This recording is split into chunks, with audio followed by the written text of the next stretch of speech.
You know what?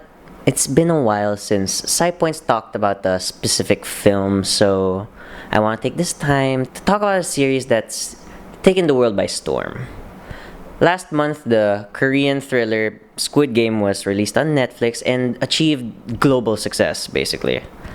At the time of recording, it's become the top rated program on Netflix in many countries, including Korea, of course.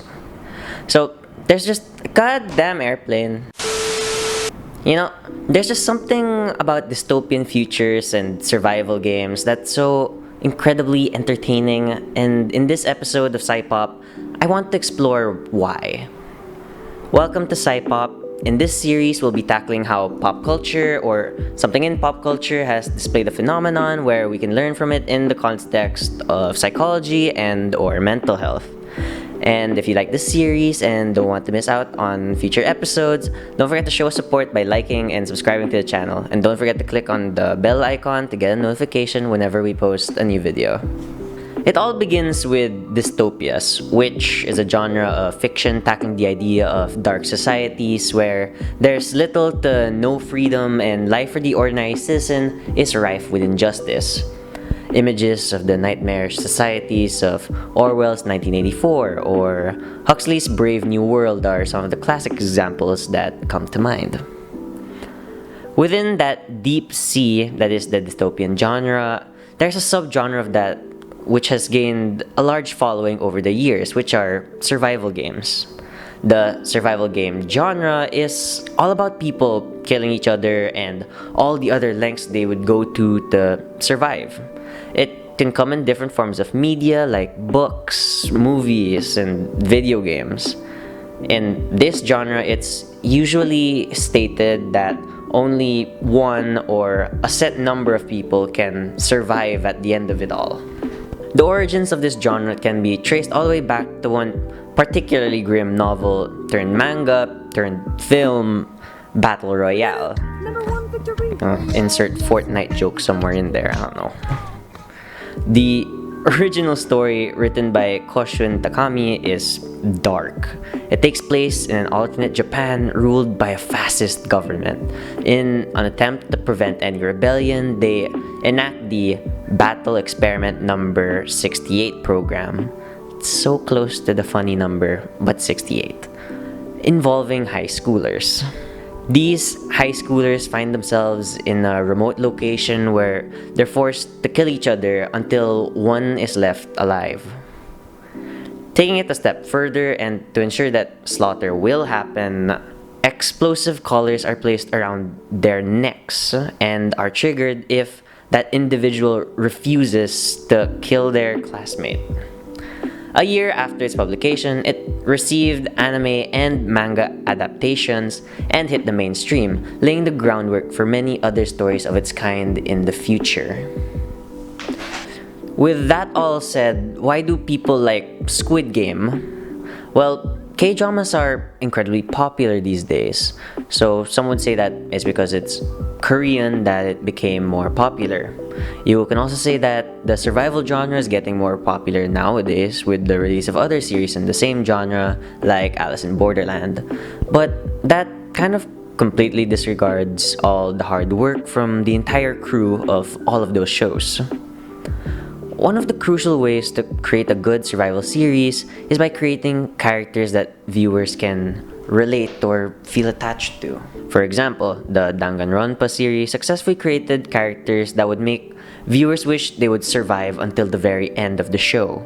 In the case of Squid Game, for example, think of Gi-hun, who's basically just trying to get his daughter back to his home, trying to help save his mother, who's basically just a really great guy. So you really just want the best for the guy throughout the entire show.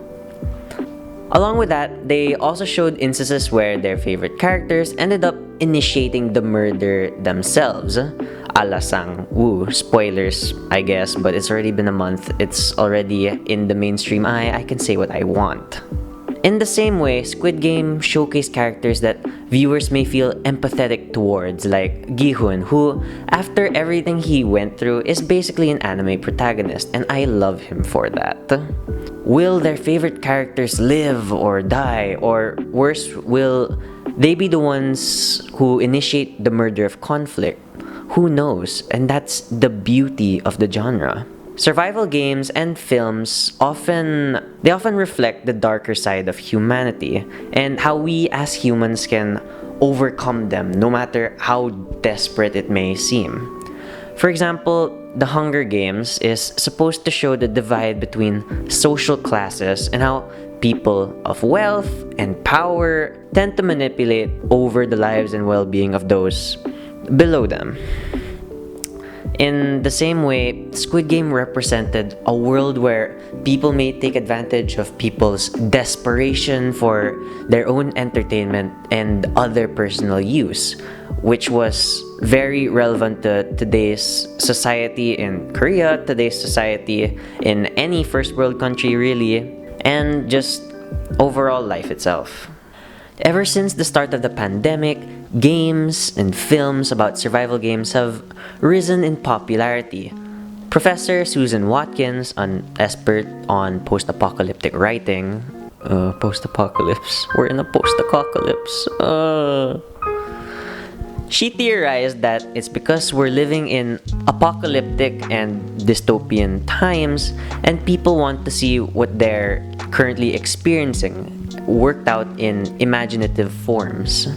So, themes of feeling trapped, having limited choices, and hopelessness that we experience from our homes are taking form on the screen. This offers us a way to connect and resonate with dystopian characters like Gi-hun. Once again, I love that man. As we all know, the stories we're drawn to the most are always the ones we relate to the most. And it sucks that we relate to a very dystopian, very problematic society. But you know what? As long as we're all gonna be good people and try, hopefully. Dr. Nilufar Ahmed, a psychologist, explained that these programs offer us a way of accessing our trapped and hopeless feelings in ways that don't feel too personal or threatening to us, and we can think about what we would do in those situations rather than being in those situations, you know? In other words, by watching the participants of Squid Game desperately weave their way around life and death, we're releasing these frustrations as we watch it play out on the screen without any particular consequence to ourselves. So, for example, if you're ever feeling pressured to make a decision of life or death between killing or saving your boyfriend in order to live, perhaps watching The Hunger Games will be a good way to clear your mind of the thought and think, you know what, maybe I would do that instead.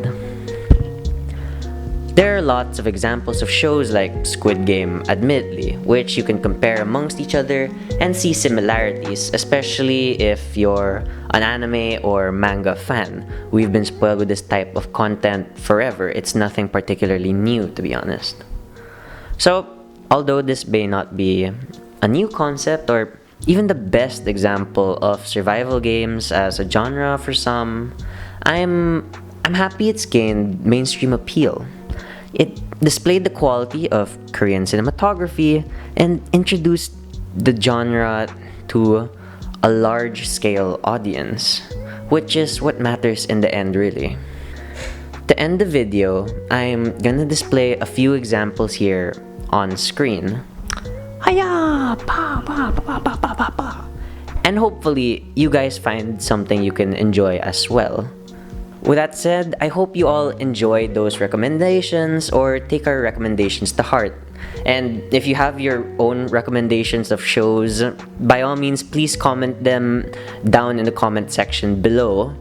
Thank you all for watching. Please like and subscribe to the channel, and I hope you all have a great day despite the dystopian times we live in.